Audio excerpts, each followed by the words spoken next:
to Plague Tapes, the news section of Plague Tapes 116, and it's been recorded on the last day of November in the great and glorious year of 2021, which feels like 2020 as well. I don't think many people are going to be calling it great and glorious, to be honest. Great and glorious, the plague continues. Now we have a variant, which is great fun altogether.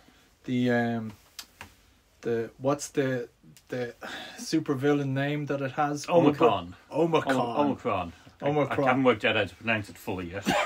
Or spell it. I have to keep going back and rechecking it every time I try and type it. Okay, because it now feels like we were talking about the dystopian science fiction world we're living in, and certainly variants called Omicron don't really help with the whole multiverse.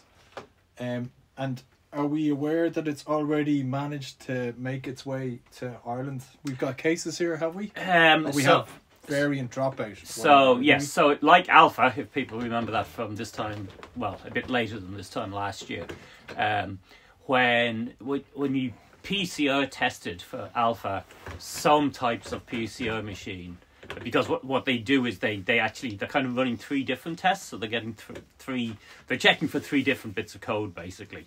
So it's kind of checking against itself. And some of them would only pick up two of the three, right? So that was S gene dropout, it was called, because one of the genes was being missed. So it's the same with Omicron.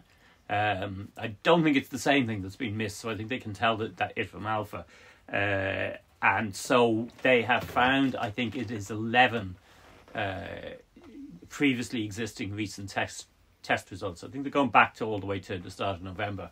And looking for any that have this dropout. So they found 11 that do. So they will presumably be sequencing those to see if they are indeed Omicron, and they will probably know that in a couple of days' time. That takes a little bit longer. But we have suspicions about 11. I think that would be strong suspicions, yeah. I don't know if it's possible for that to happen simply as an error in the process, because after all, that time period you're talking about, they did... from the start of November. Yes, there was 100,000.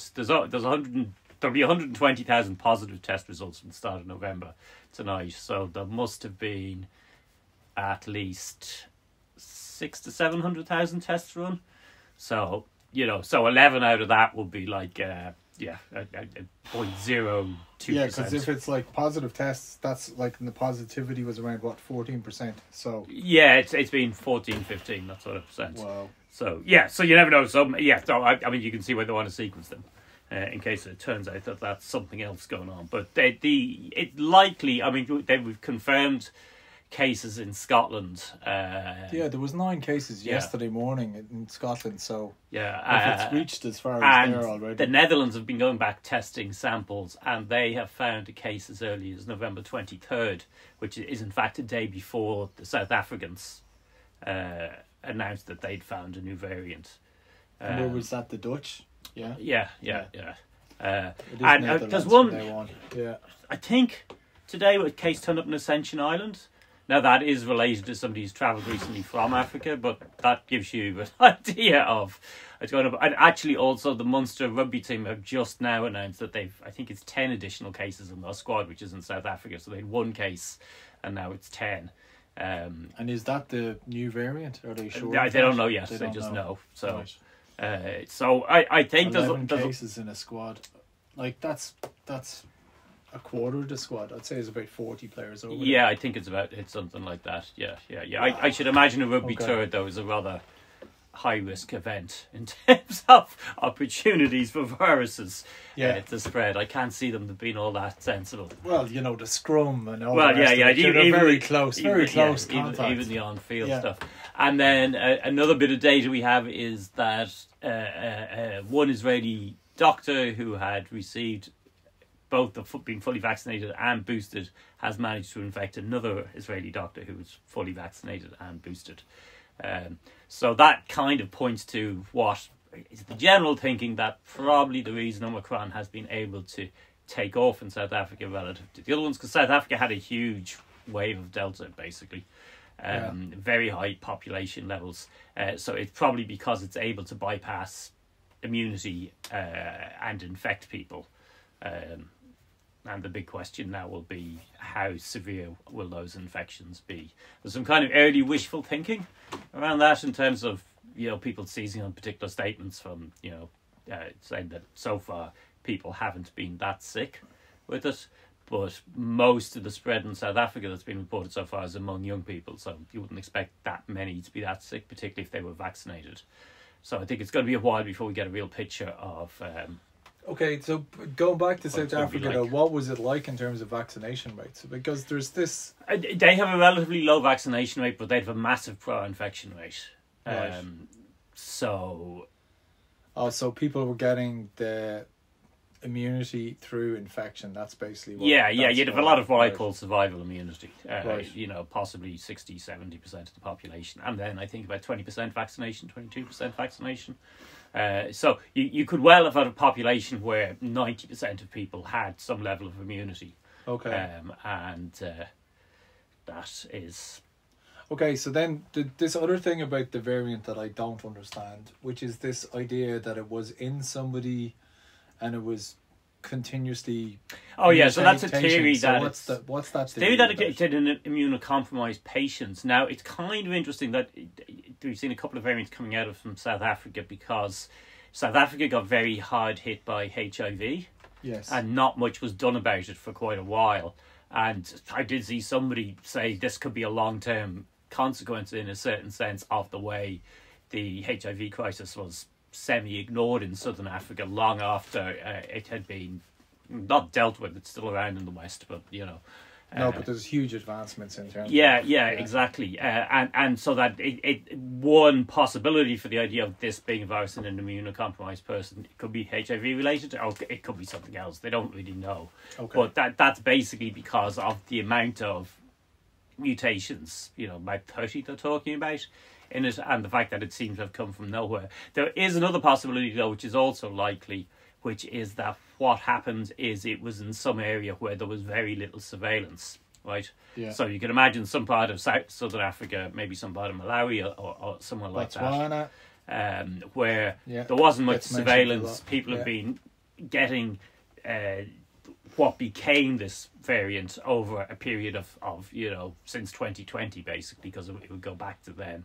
And then there was some sort of effect where that then got out into a wider South African population, migrant workers, who knows what exactly. But so that's so basically it was in this area, it was infecting everybody else, but it then never broke out of that area. Yeah, you can imagine, like, say, a later period. An isolated rural area, maybe where there's not that much movement in and out of, but importantly that there's very little surveillance. Nobody is doing genetic sequencing there, right? So probably not South Africa itself, because they've got quite a lot of sequencing, but one of the other Southern African parts, right? And then like migrant work has been one likely explanation for why it might have come out. Okay, but doesn't this all feel like we kind of said it was eminently predictable? Like, when we continued to just pour out vaccinations and vaccination programs for the Northern European context or the Northern Hemisphere, we said, you need to really, there's aid workers, there's frontline workers that aren't vaccinated in the global south, and we just continue to go ignore that, and now we're at this stage where it's gonna... Is this not like a pattern that's just going to continue to happen? Yeah, I mean, there's an argument that Delta came from India, for instance. That's it was detected in India again. There's kind of but I mean, it's where significant numbers of the population get infected, where there's no real vaccination program. Well, no, India does. I mean, India is one of the world's biggest manufacturers of vaccine. In fact, so they're a little bit different. But ignoring that for a moment, just to go back, there is an issue that what you don't want is to have lots of virus circulation in a population that is partially immune, right? And partially immune could be a single dose vaccine, or it could be having survived infection, right? Because both of those do give you protection against disease and some protection against infection, but it's not huge. So what will happen in that population is the virus will get lots of opportunities to test itself, to test a new mutation effectively against people that have got some level of immunity. But and it mostly will still manage to infect them. So that's kind of the theory behind that idea that heavily vaccinating one half the world and not vaccinating the other half at all is creating conditions for viruses to test out. And it was one of the criticisms of the way Britain did its vaccination program, with leaving a large gap between first and second doses, was that also therefore gave more opportunity for variants to rise. Now, to be honest, I think it's also the case that once we started to get to much more transmissible versions, and once we understood that actually protection against infection was going to wane or contract, which I think is a term some immunologists prefer to use. Okay, because well, either way, we know where it's going. Your immune system needs to contract because it always is pumping out loads of antibodies all the time. Well, then those sort of tests will become inevitable. And I was, as soon as I heard about this, I was reminded of a show I listened to This Week in Virology, which I went back and re-listened to it's in August. And it's basically where people were doing a gain of function experiment, and were had successfully created a pseudovirus that I think had 27 mutations on it that helped evade immunity. And they said in the show that kind of people doing the hosting was saying, oh well, at least this wasn't particularly fit or anything. And they were saying, yeah, but this is like this is the watchmaker making something. Nature is much more capable. So the fact that we've seen this probably means it will happen. So I think I kind of heard that at the time and went, okay, I'm just going to ignore that for a while. But it's definitely been in the back of my mind that sooner or later we. So they kind of basically played around with it, game theoried it or whatever, and came up with 27. But we have now got something with 30 mutations. With 30, yeah. And does that 30 mutations mean that it's had that time to develop in each time? Like it develops one mutation that doesn't particularly work, then it develops another mutation. Does that mean that it's been prevalent there for a very long time in terms of? So, your mutation rate, so viruses would mutate all the time, but most mutations would do nothing or would actually be damaging. Yeah. So the vast majority of mutations probably just means it doesn't replicate. Right. And that goes, or a neutral. And then probably with each, if it's got 30, probably each of them is giving some form of advantage, but may not be very big. So it's the kind of the combination of all those emerging. Yeah, they probably wouldn't have all taken place at once. You can get an event called recombination, which is where, one virus that's got a load of mutations, basically somebody gets infected by two versions of COVID simultaneously, which is not as unlikely as you might think. Yeah, that's a very fortunate Each of those versions carries a number of mutations, and then they recombine in the person into something that's got more. So that's also possible. But what an unholy mess. Yes. And because also I was reading this in the Financial Times, I didn't realise this, but they say that there's already 1,500 variations from the SARS. Yeah. There's a very good open source, in fact, genomic tracking project that you can go and look at.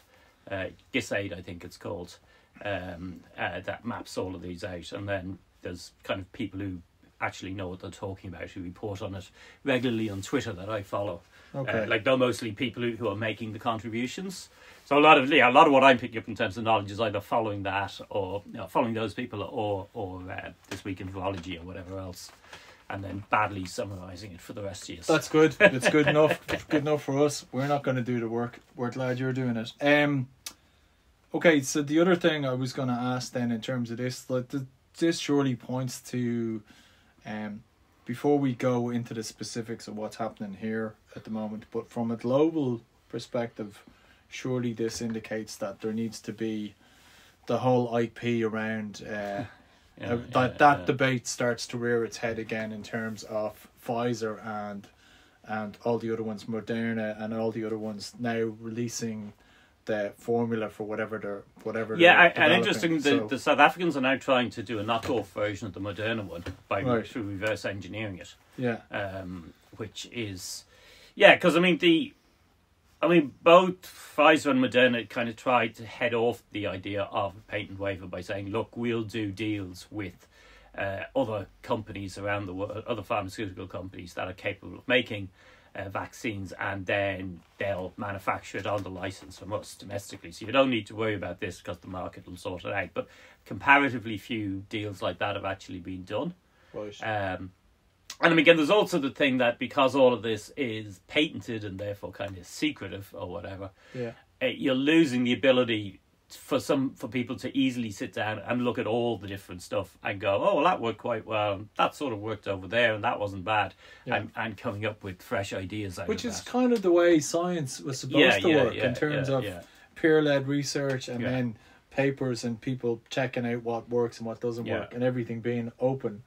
So, but the markets have totally fucked this up, and now this is going to continue to happen because the first thing that happened when the new mutation, what's it called again? The Obertron or whatever he's called, the new overlord, whatever it's called, when that appeared, right? So the front page of that was Friday. So on Friday, the markets all went crazy. Yeah. And then people started investing again back into, stocks, pharmaceutical stocks doing really well, companies that provide food at home, they all start going up, and so everybody's making a buck out of it. But the longer term thing is, we don't want to have speculation on stocks with big pharma. We want to actually have an open source of whatever problem to this, or an open source fix to it. So somebody needs to step in, because we're just going to have continuing processes where iterations of this, where people make short-term money, but everybody suffers. I mean, what kind of world are you going to inherit when you make a lot of money on big pharma, but you wipe out large sections of the population? It's just ludicrous. Okay. I mean, the good news from that is that, and this brings us back to that thing about India. So, India is actually one of the world's largest manufacturers of vaccines. It's also one of the largest populations, so that kind of makes sense. And the main manufacturer there is the Serum Institute. And I think they're intending to produce 2 billion doses by the end of the year of the AstraZeneca one, which is called something else now, COVAX. I can't remember. They gave them all specific names, and I can't keep track of them all. Yeah, but that's fair enough. There's variants. When the Delta wave hit India, they stopped exports. Yeah. So an awful lot of the WHO vaccine deliveries that they thought they'd have as part of the COVAX program that didn't happen actually were because India was meant to be, the Serum Institute was meant to be supplying a lot of those, but because of Delta, India used those for domestically themselves, instead. Okay, right. So that's what's happening with that. I mean, the other. So does that mean that 2 billion is now going to go to Africa? Is that the plan to South Africa? It'll be going to COVAX, I think, which is the WHO program. So they'll presumably be allocating it to places where haven't hardest hit. And which haven't got supplies. I'm also not sure what's happening with the Chinese vaccine. I mean, they were obviously initially vaccinating their own population, and I think favoured nations. Like, we know people in Zimbabwe, for instance, that got it right. Sinovac, I think it was called. Yeah. But I would presume likewise that they must have got most of the population of China vaccinated now, and you'd have quite a big production capacity built up in order to do that. So, 2022, I think, is liable to be when there is more vaccines for more places on the planet, because those two countries in particular have now probably maxed out in terms of their domestic population. That's obviously confused by if we need a booster every 6 months or whatever it's going to be, then it's going to take a while. But I mean, the other problem is going to be distribution infrastructure. Right. In that's going to cost money, and who's going to be willing to pay for it. And there's also, at least in South Africa, where South Africa itself didn't necessarily have a vaccine shortage, because it's obviously also fairly wealthy, but there's an awful lot of vaccine hesitancy. Because of the usual influences of crazy US evangelical groups and all that sort of stuff going on. So there's also that's happening. It's also got a very young population, so part of its vaccine relatively high percentage of vaccine hesitancy is because that's higher in younger populations everywhere. So if your population is largely younger, then you're going to have higher higher levels of that. But there's a whole mix of things going on at the moment. There is, but like, I mean, it doesn't reassure me greatly to know that like the big Western manufacturers are kind of stepping out of this and just saying, let the Indians and the Chinese deal with it. It's very reprehensible. It's like dope sick. But that's another thing. People will know what that's about if they're watching the latest series. So, okay, let's focus our attention to home. Pictures, unflattering pictures of Simon Donnelly with looking anxious and worried and telling us that we can't bring our kids to play dates. So what's the news from Tony and the NPHET crew? What are they talking about these days? Well, all the communication we're getting at the moment is really coming through government leak and stuff, or making up rules. You're going to love this, actually. I'm sure I won't. So this is a really good one. They're requiring a negative test to come into Ireland, right? Including from Britain, actually. Right. So despite the common travel area thing, and that gobshite housing minister, Darragh O'Brien, is it? Don't know. I think he was the only minister the media could get to talk to today, and so they asked him, well, what happens if it's a long weekend? You know, if you're going over for a couple of days, will you have to have a negative test? And he said yes, but you can get tested before you leave, and use that coming back in. Really? Yes. That's brilliant. So why on earth would you bother at all? It's like, so you're negative going out, but like, and you can, we don't know what you're like coming back in, but you can use. Well, it is. I mean, it's a general problem with this testing thing they have is that you can be a PCR negative test can be from 72 hours, so from 3 days before you actually get on the flight. Obviously, a lot can happen in 3 days. Yes. You'd also, I mean, generally with PCR, you're probably not going to test positive until at least 3 days after you've been infected. So really. Remember that you told me that story about the plane that landed in Heathrow just after the story broke about the South African, whatever it's called, Omicron, whatever it is, right? The plane landed, all of those people had negative PCR tests before they got on the plane, and there was 80 people infected. That's the Dutch one. I'm actually not sure they didn't. There's some confusion over that. Right. It was initially reported that it was a requirement to get on the flight you had to have a negative PCR, and then other people were saying no, it wasn't, and it was actually hard to check up on because everybody had changed their regulations in between. So lots of websites that were people. Yeah. So I'm not lots not of sure. ministers all over the country. Well, yeah, just sketch out that problem. The problem basically is like it's extremely unlikely you will test positive on PCR until at least 3 days after you've been infected. Right. Maybe 4 days. So if you're on a long weekend anyway, it would come back. So it's all a bit meaningless anyway. Yeah, it's all meaningless. So if your test can be 3 days before the flight, and that basically means there's a 6-day window minimum in which you could have been infected before you get on that flight. Could be 7 or 8 days in reality. And you know, I think if you think about it, probably the biggest risk while travelling is the bit where you're in the airport. Yeah. You know, I would imagine so. I had a friend who flew with Ryanair to a European city recently, and was saying apart from anything else, Ryanair did its thing it often does when you're departing somewhere, which is it sticks everybody in a tiny room that's right by the gate. I presume they do so they can get you on board faster. Or people have had that experience. Fast turnaround. And they're still doing that. Yeah. So apart from everything else, you're stuck. You're in that room. Everybody else in that the isolation room. The super infection room. That's what it's and they also, you know, I was going to say I'm not picking on them in particular, but actually I don't like them. So, but you know, another common experience is so that they get the,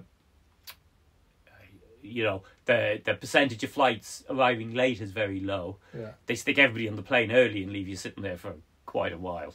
You know, people will be used to that sort of thing as well. And that also is obviously and often what they do is they switch off, if you've been on those planes, they switch off the air conditioning units as well. So you start getting really hot. I don't know like what they're doing, but that would be horrendous in present conditions. Yeah, exactly. So I'm not getting on a plane anytime soon, basically. I know, but it's at the same time it's really frustrating. Like we've had so few of us have been off the island. It's a bit crazy at the moment. It's like the 80s. Yeah, and we're right back in time, and we're so anyway, everything's leaks. Why is there is there like, we're still running at over 4,000 cases a day? Yeah. And would you not think that it would be important to have kind of press conferences and tell us what the fuck is going on? I mean, it's kind of hard to know exactly why that's happening. I mean, things are still at pretty much capacity, or just below capacity. My guess would be that the government kind of don't want NPHET taking the limelight unless they've got bad news. So they'll push them back out if we're going to have another lockdown or something. We'll then get a NPHET press conference beforehand to explain to us all why that's necessary. But otherwise, this is all about the politicians wanting to seem to be in charge, so that stuff is coming via them. And of course, any good news always comes via them, you know. I'm sure Donnelly can't resist getting on Twitter or whatever. They're tweeting it out very early, so that might be it. I mean, I think NPHET also wanted to move away from doing the constant press conferences, so you know. But I can understand it in one way, but at the same time, I would think that they're kind of necessary if we're running at such a high level in terms of. I mean, they're perhaps not, in that, like, a lot of the basics has been explained, and although we are running at a high level of cases, that's been the case for quite a while. So you would kind of be saying the same thing every week. You know, there wouldn't be that much to actually say. And the HSE are doing their press conferences again, and in a way they're more important in the phase of the pandemic we're in, because the phase of the pandemic we're in has become less about cases and more about hospitalizations and whether or not the hospital system can deal with stuff. Yes. And that's really what the HSE press conferences on Thursdays are reporting on, giving a sense of that. So okay, so what was last Thursday like when they were talking about this? Where are we at in terms of our ICU capacity? This was just the day before the new variant was announced. Yeah, so. It's not good in that they're having to, they're cancelling a lot of elective surgery. As they're saying, the thing is, if you look at the stats and it reports so much cancels each week, and they said that in itself isn't that accurate a stat, because actually what also happens is hospitals simply stop making appointments. Like, there's no point. You're not going to make an appointment for something if you think it's going to be cancelled, obviously. So it's not a real reflection of the reduction in care that's happened, but that's very sizable.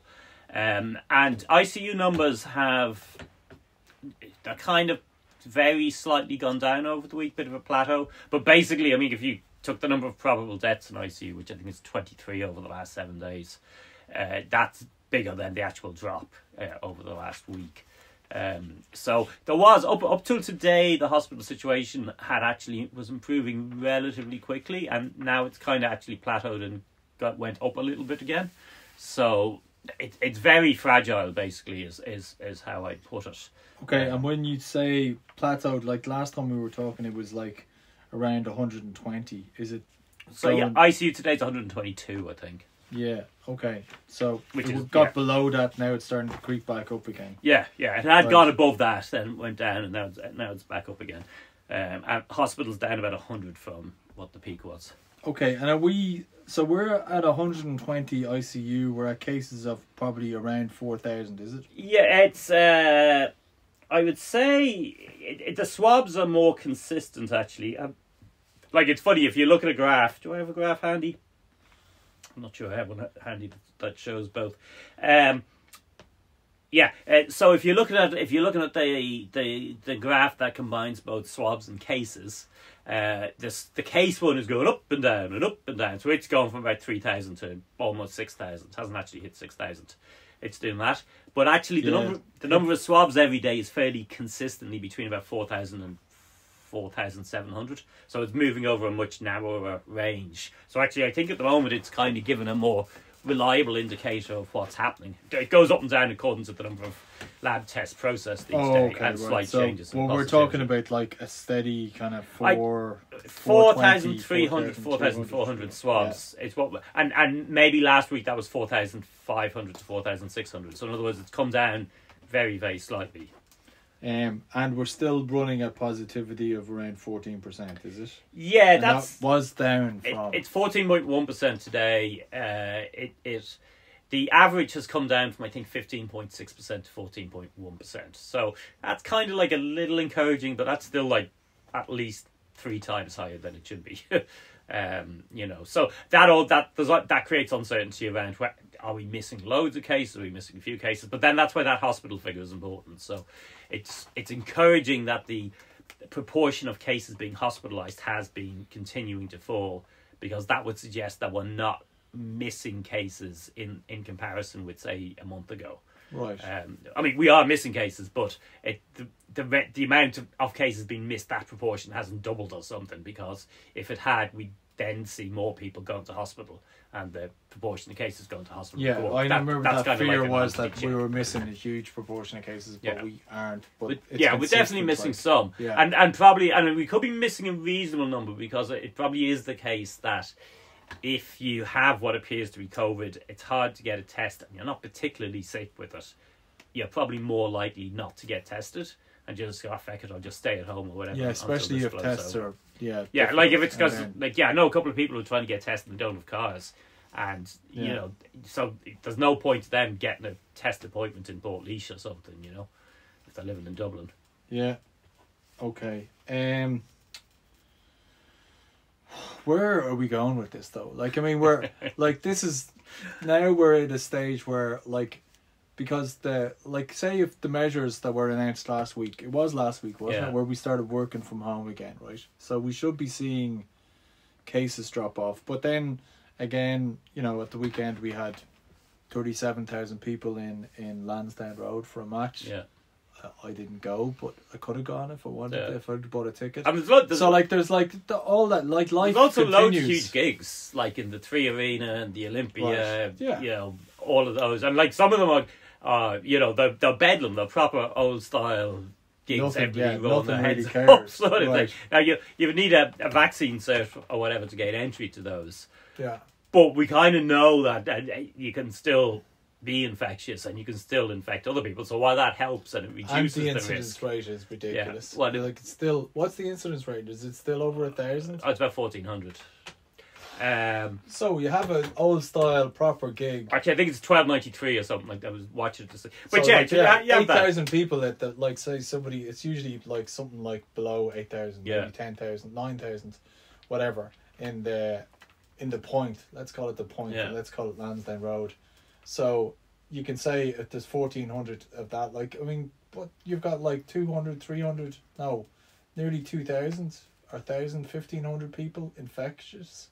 You could have, well, particularly if you consider that the for most of the time it's kind of like it's the age of group people who come and go to concerts. That's the biggest. So the ones biggest, who, so have the most. You're talking about potentially quite big numbers. I mean, like, if anything, I think that probably we're getting a really good demonstration that the vaccines are actually really effective even against infection from this. Yeah. Because we're seeing rising cases, but I mean the fact that we're kind of seem to be flatlining cases when all this stuff is going on in the background. That's true. Like, I mean, that's it's fairly remarkable. I know. I think like there is a certain level where there's people are going out a lot less, right? Yeah. And there's people complaining about, the publicans are complaining, like they always complain about bars not being full, and like my mates we were going to go to the match and we didn't go to the match. Yeah. So people are. Yeah, I was meant to be going to the Olympia last Sunday, and I didn't. And friends cancelling going to gigs all over the place. So people are like, there's tickets becoming available. I'm going, thanks, thanks.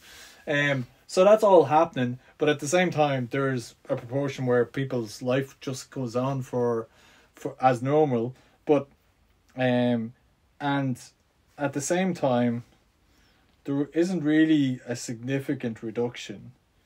And now we have a variant, and we know inevitably, because of the way this world works, is that it's only a matter of time. If it's in Scotland, it's probably more than likely here already.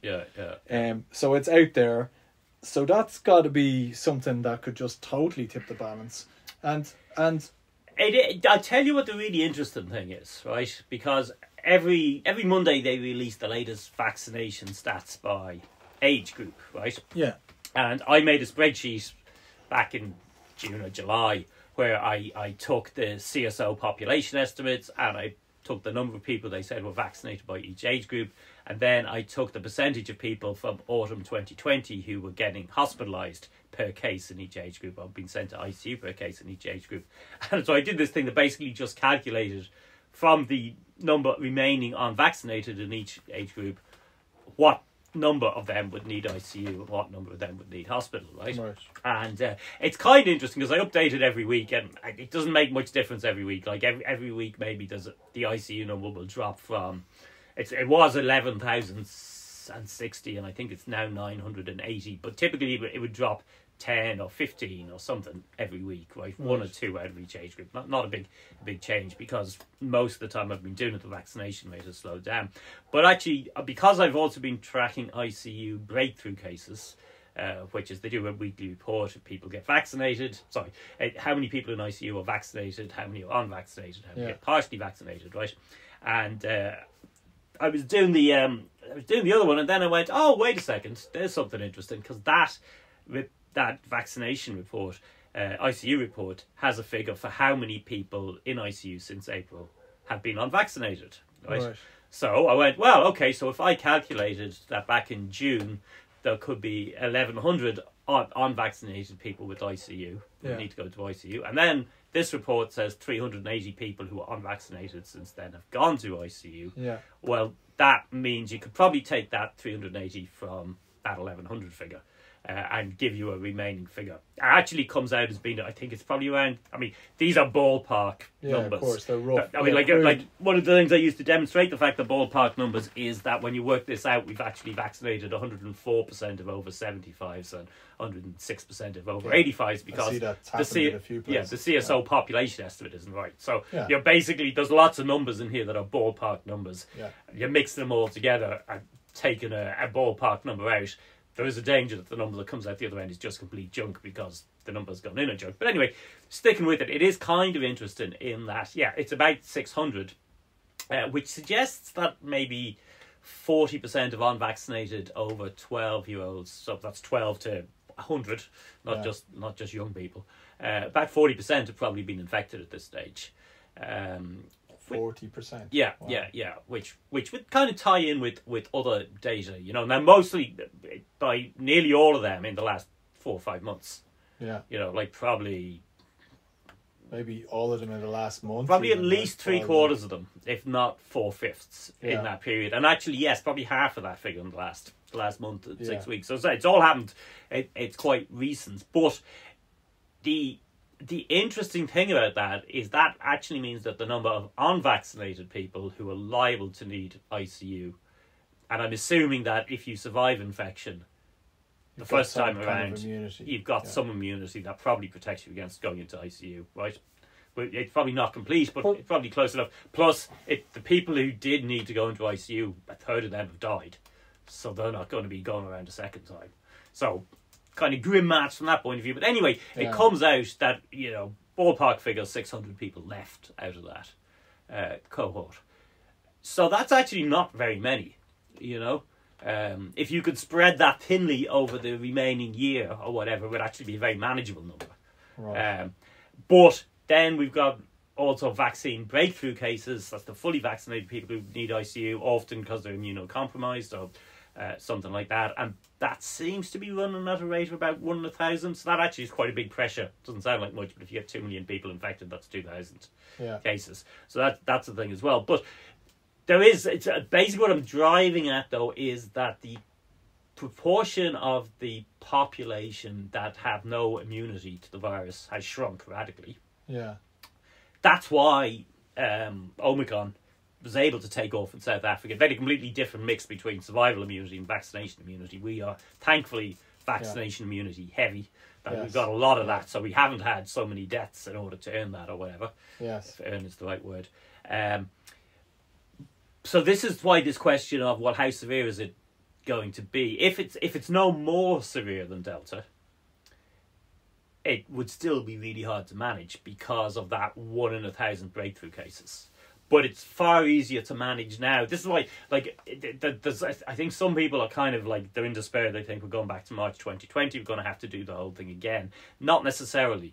It might be the case that, yes, you're going to get infected with Omicron, but then we kind of understood this was probably going to be the way things were going anyway. It's fundamental to the whole living with COVID strategy, that people will get infected. And the last few shows we've had discussions about why that's a problem because of too much demand on ICU, etc., etc. Those rules probably don't change, though. That's the thing. They don't. So all that might happen is that happens faster. Now that's not good because that puts pressure on the health system and might be able to cope with it, etc., etc. But there is an element that at least we have the advantage now that we have 93% of adults vaccinated. Probably of the remaining 7%, 2 to 3% of them have survived infection at this stage. So you're completely vulnerable, naive, and immunologically naive section of the population is now probably like 4% of adults or something, or 5%. I'm using adults because they're the ones who get sent to ICU. Does happen with kids, but it's very rare. So that's not really where the pressure is. But the big factor in all that is the Omni, whatever it's called, is not more infectious, and that doesn't we're data is kind of not really. Is data in on that or no? But on that? But basically, people who know what they're talking about, looking at this and looking at the type of mutations it has and where it comes from, the lineage, which is much closer actually to the original form, but with all the mutations, they're inclined to think that actually it's probably, if you had a population that had not been exposed to COVID at all and that had not been vaccinated at all. So if you found some island somewhere that nobody had been exposed, and you found 2 of these islands and you dropped Delta on one and Omicron every time. Omnicore, whatever. I'm gonna. We'll have it. Whatever. We'll hear the word so many times. We'll have it off my head. Omni-center. Yeah. That on the other one, then probably it would be much slower infecting people. Right. So it's probable that in an immunologically naive population, Delta is a much bigger threat because it can transmit much faster. But in a population with very high levels of immunity or partial immunity, then Omicron is the bigger threat because it's much more capable of overcoming that immunity. Delta was doing that a bit as well. But so that's where the difference basically is between the two. So it may not be any more severe. Omicron. CRON. Just think of cron at the end. Somebody should do an edit of this where they take every pronunciation we've done and just put them together. Yeah, like how many times I think I've used the Omni-center. Okay, so Omicron. Yeah. Okay. Yeah, but that's where. So anyway, there's a really long circling around of how will this end and getting into what will happen next, right? I hope so. If I was in the US, I'd be a lot more despondent because you still have a very large section of the population who haven't been vaccinated, and you've a large enough section of the population who haven't been infected. So there's a lot of potential for it to run through that population and to generate a huge amount of pressure from it. For us, I think it could create a really big problem purely because of that 1 per 1,000 people needing ICU, even if they've been vaccinated. Roughly, I think that's going to be great. That's where our problem would be. But our problem in terms of the unvaccinated, immunologically naive adult population is actually not that big now. I think it's big enough to have to cause a lockdown, but that's about it.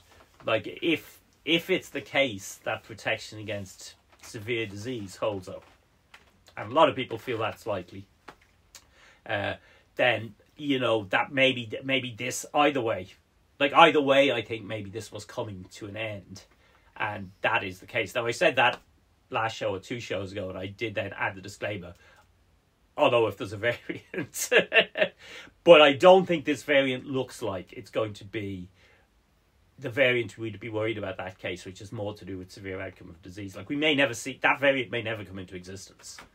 It's not necessarily the case that it will. The increased severity of Delta, for instance, seems to have been just because it infected people faster, and therefore it was before your body could mount a fight back. It was already ploughing through it.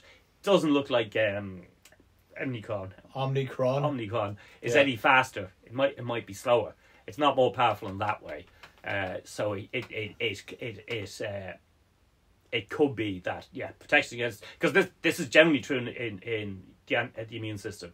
The protection against disease holds up and lasts much longer for most things, not for everything, than protection against infection. That always tends to be a relatively short range thing. Yeah. So that's kind of what we're hoping for, So you mentioned, hold on, there's 2 things you mentioned there. One is, so severe outcomes, that's fine. You mentioned lockdown. Yeah. So that's obviously been talked about immensely. and it's hard to know where it's coming from. It might be a lot from the anti-vaxxers or whatever, the people who want to keep the pubs open yet nobody's going into the pubs, wherever that's coming from. So let's talk about that for a second. But also the whole issue about whether it's going to be bigger for other countries or more difficult. For instance, if it's going to be hugely difficult in the States or whatever, the way I feel like that's not really, it becomes all of our problem in terms of like, so that we might get through this, but once we've accepted that it's endemic and it's in the population, we're going to be going through a series of like, because our country's totally open and totally has this relationship with the States, so we're going to have people, continuously have new variants entering the country, new people. So it's still going to be an issue in terms of... Yeah, so this is, I mean, and we've been talking about this for lots of shows in different ways, and I move between being more optimistic about it, being more pessimistic, but this is this key question of how good will protection against disease be? Yeah. If it's the case that you get it a couple of times, and that's where the high risk of hospitalization or ICU is, but after that you're immune, because each time you get infected with things, normally your immune system broadens its response, kind of gets smarter essentially with each time. So I was going to sneeze on cue. Go on. And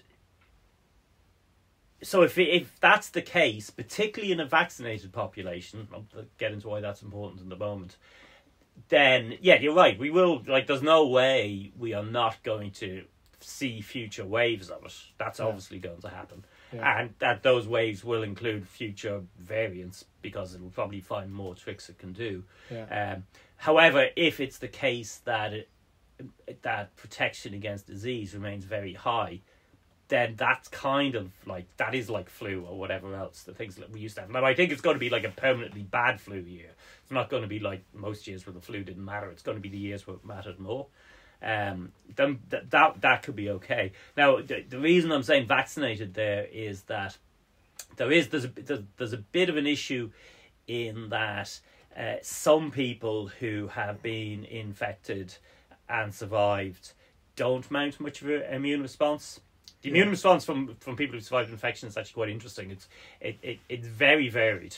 Some people it's quite strong, and other people it's very weak. But vaccines tend to be more consistent. It's initially shorter lived, but it's also broader, right? Okay. So it's it probably deals with future variants a bit better from that point of view, right? That's not that surprising, because it's dealing with all the virus. It's not just dealing with the spike, which is what the vaccines are working off, right? However, the problem is, not only do some people have there's about 20% of people just don't have antibodies afterwards. They don't mount an apparent immune response, which is quite big. And then there's another portion of people where the virus and the response to it does a lot of damage, and that means they're actually more vulnerable the second time around, not less vulnerable, right? So how big is that second cohort becomes quite important, because they might be more likely to need to go to ICU if they're subsequently infected. And then there is some evidence, like the COVID itself messes a bit with the immune system and with immune responses. That's not that unusual, for viruses. Like they target interferon production and stuff like that. That's just a thing that happens. But we don't. So that's a little bit unknown.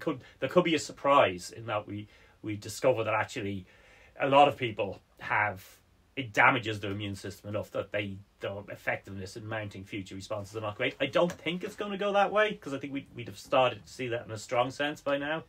But you skip all of that by getting vaccinated. That's the point I'm kind of driving at. That all the risks of dying, the risks of getting really badly messed up, or the risks of the virus itself targeting your immune system, all of those get skipped by being vaccinated. So because we've got an incredibly high percentage of the population vaccinated, rather than a very high percentage that have got immunity the hard way, that kind of probably bodes well for the long term as well, because it should mean for most of us, our first actual infection is far easier for our immune system to deal with than it would have been otherwise, and a second one and a third one or whatever. You're building from a better base because you haven't got completely messed up by the first round.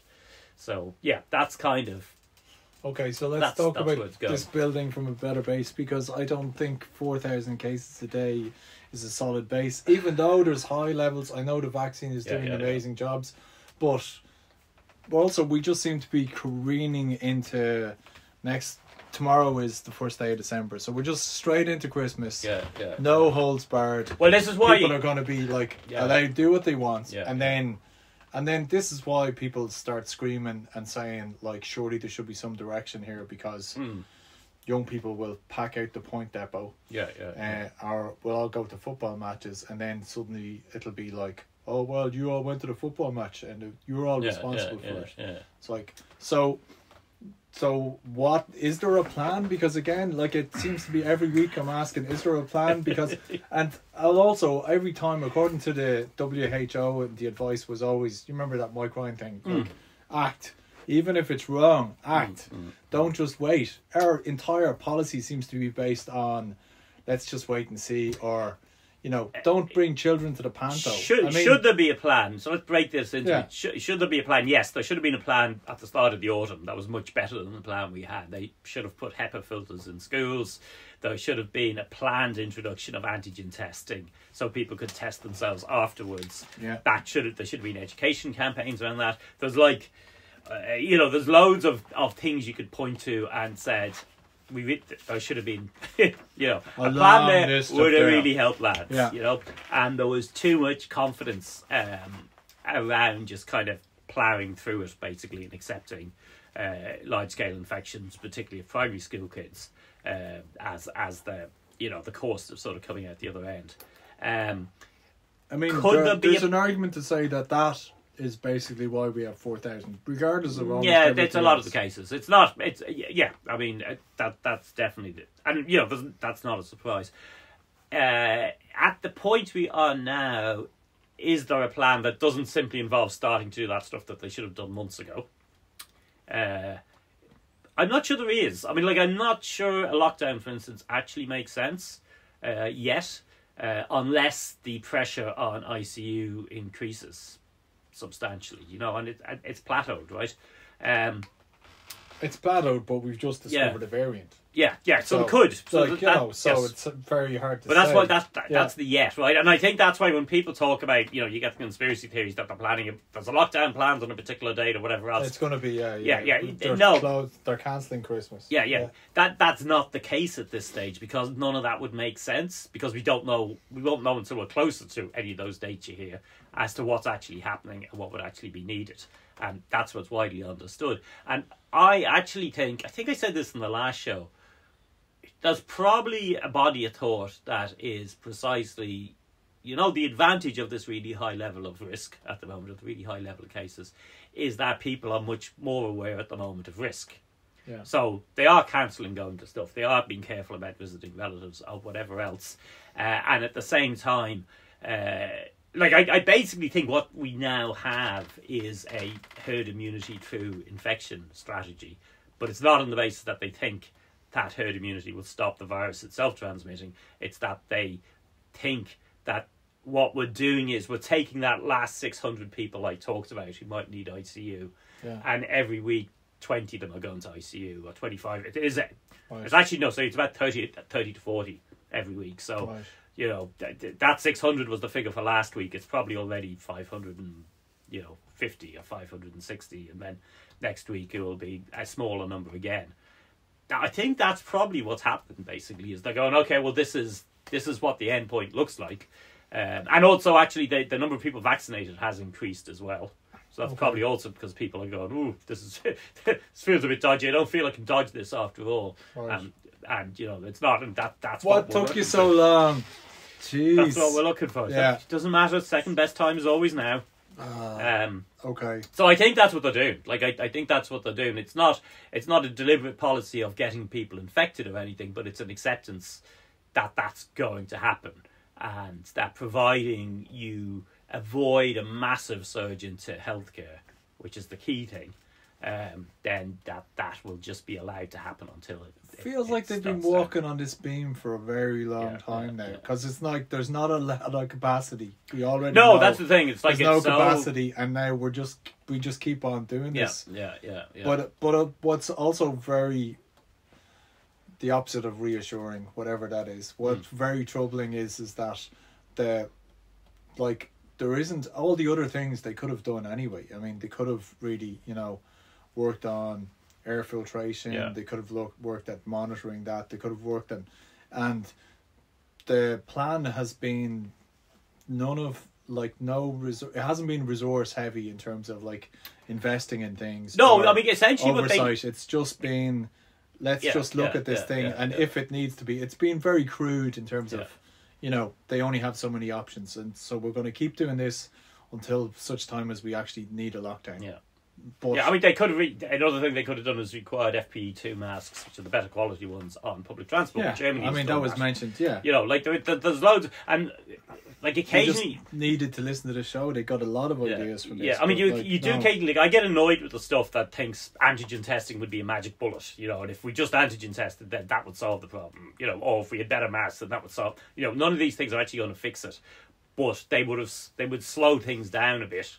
And make it less likely that we're just going to overrun healthcare, which is still, like, even before Omicron arrived on the scene, was looking like a possibility. And now you're kind of going, right, this could be, this could be a very big problem indeed if it turns out that it rapidly infects 1 million people or 2 million people or whatever. But and what's the we'll see. But when do we have a timeline as to when they're actually going to talk to us about it, or is it just going to be like you've got to wait for your one weekly press conference from the HSE on Thursday? They're not really. And then NPHET, you don't hear from NPHET. Part of the problem is they're in no better a position than I am at the moment to answer those questions. We don't have enough data. We won't know. We won't know how bad it is in terms of hospitalizations until at least a month from now, really. Because even if the South African data on that even won't necessarily tell us that much about Ireland, because it's in a population that's very much younger than Ireland. It's in a population where the immunity has come mostly through infection rather than vaccination. It's in a population where there's a relatively high prevalence of HIV. So there's a whole load of things there. Yeah. There's also I would imagine you've a very much larger proportion of the population living in higher levels of deprivation than we would. So I think you've multiple factors. That means we can't necessarily look at South Africa's hospitalisation figure next week and say that's the figure we would have here. And because there's relatively few countries have quite high vaccination rates, to a certain extent they're the only ones we're going to be able to get reliable information on what this is going to look like. So it's we've spent since the summer being kind of like the pioneers on the front line of testing out the vaccines. With huge high levels of Israel will also be obviously, because they're well into their booster dose program, whereas we're kind of going fairly fast through it at this stage. But who are they doing now? What age groups are it's kind of everybody over 65. There's walk-ins available now, which are a bit chaotic because lots of people are obviously panicking and wanting to get vaccinated. So some of the centres have had 5-hour queues, which in November is no joke. They'll probably move on to 50 to 60-year-olds around the middle of December, that I was saying. They'll probably get done by the end of January, and then after that they'll probably go into 40-year-olds. So for a lot of us now, we're in a kind of will we get a booster first? And the booster, I would guess we will find out that it has a short range significant addition to not getting infected in the first place, even with Omicron, just because you'll have a lot of antibodies for a period. It'll be but that will probably tail off against that variant a bit quicker. Contract. But there should be longer lasting. Not longer lasting, but the protection against hospitalisation should be higher. Yeah, because of the booster. Than it was under the previous ones. That's sort of what the preliminary stuff is looking at, but that's what we're all. Right. Yeah. So when you say a month from now we'll really know, we're just kind of New Year's Eve. We'll have like a perfect. That's what we'll be looking at. That is a month from now. You're right. Yeah, isn't that great? We'll have. Well, I'm making assumptions about how fast it spreads here as well. But yeah, I mean, we'll have. I'd imagine in 2 to 3 weeks we'll have an idea at least of the level of infection that's coming out, and we'll be able to guess at whether that's going to create a huge problem or not in healthcare. My betting would be it will, because like it does look like this will infect a lot of people relatively quickly. Yeah. On current conditions. So that's the other reason we might end up with a lockdown, is that, okay, what we were doing was, I don't know what to call it, say it was working for Delta, but on a certain crude level, it was doing what they wanted it to, right? I can see why they waited to call it a lockdown. Yeah. If Omicron changes the rules of the game radically by infecting those gigs at the Olympia, you're suddenly getting 400 or 500 people infected afterwards. Well then, yes, that's all. That will change the name. That will definitely. And that we'll find out relatively quickly. I suspect it may turn out that is the case. So yeah. And if that happens, it's all lockdown, and it'll be right back to where we started. Because that's the crude way we back work. to what used to be the level 3, I suspect, or something. So I don't think we'll see a ban on inter-county travel or stuff like that. But if Omicron takes off the way it threatens to, then yes, we'll probably need a level 4 or a level 5 to stop it infecting 5 million people in the space of 2 months, which at any hospitalisation rate would be a disaster. Yeah. Okay. All right. I think everyone's up to date then. And we just wait and see. The news. We're kind of wait to see what it's going to do to us. We could do a news flash if anything really alarming springs out. Well, not gonna like the thing is, there won't be a light bulb moment. No, it'll be just be. This does. I tell you what it reminds me of a bit is the very very start of the pandemic, when we didn't really understand much about the virus at all, and people remember there was a cruise ship. One of the earliest things outside China, the Diamond Princess, that got infected, right? Yeah. And initially, went on a tour of the world, didn't it? Because they wouldn't let them in. They wouldn't let them dock anywhere. I think it ended up in Japan. But initially, people were going, "Oh, the virus isn't that dangerous at all because nobody's dying." Yeah. You know, I think maybe 1 or 2 people died early on, and so this kind of partially got this thing going of this has been overblown, blah blah blah. But the thing is, I kept tracking the Diamond Princess, you know, and watching the deaths slowly go up and up and up, and it ended up at about 1.7% of the people infected actually died, which is not far off what you'd actually expect. So that's my one concern is I think we're already seeing a repeat of exactly the same thing, but people keep forgetting about the lag, you know, that people don't get infected and drop dead. It's not like some film or something, you know, where somebody touches you get infected and drop dead instantly. It's you know, death is kind of 3 to 4 weeks after infection. If it's initially spreading in a younger population, doesn't reach an older population for a while. We don't know what it's doing. We learned all this because we learned it all in the run up to last Christmas. I'm doing a lot of shouting at Twitter at the moment because of of course, nobody journalistic remembers. Reporting that's just forgotten all this. Remembered. Nobody remembers how it went. All right. Yeah. That's cool. Thanks, Andrew. All right.